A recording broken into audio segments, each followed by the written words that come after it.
Hello, I'm Dr. Donald Pfau from the Center of Chiropractic Neurology. Today we're going to talk about ADHD, ADD, and learning disorders. Now, we see quite a bit of that happening in today's society, and we don't know why. We do know why, but why there's such an increase in kids or even adults with learning disorders and ADD, ADHD. And the answer is not so easy. It's actually multifaceted.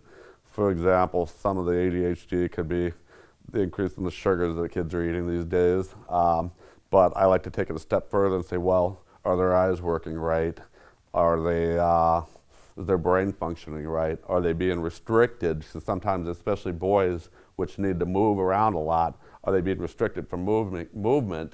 So therefore, they're creating the ADHD. Also, there's reading. We don't always process the same way. Most people process reading left to right, but there are those that process right to left or even diagonally or up and down. We have to sit there and analyze, well, are they even able to see the words, correctly?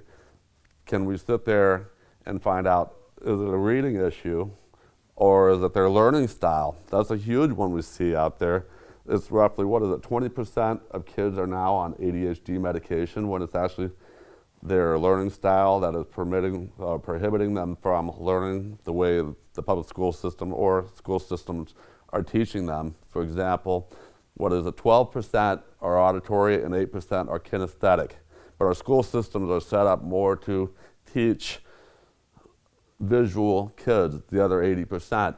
So when you got little Johnny, who's a kinesthetic learner, meaning he has to learn by touch, feel, watching movement, and he can't really sit still, he doesn't fit the mold. So is it really his ADHD or is it his learning style that doesn't fit with this program? So we sit there and integrate, well, how can we get Johnny to settle down or read and learn and behave? We will look at his programs, learning styles, processing styles, diet, and work with the schools and the teachers to sit there and say, well, this is what he needs. Same thing with kids that are very auditory. Those are the people that sit there and they're almost looking side to side like this. They can't really look at you in the eyes because it creeps them out, but they can hear a song and recite the whole thing 10 years later. It's because they learn using their ears. And there's a reason why we have these different learning styles, and I can go into that if you'd like to, but not today. And so we have to sit there and take this group of kids, the kinesthetic and the auditory kids, and be able to sit there and correctly teach them, give them the chance that they need, instead of saying, well, they're not fitting inside of the way their classrooms are taught or at home. We need to sit, and so they shove them aside and medicate them. That's really not a real approach, especially when the number of kids is increasing on medication.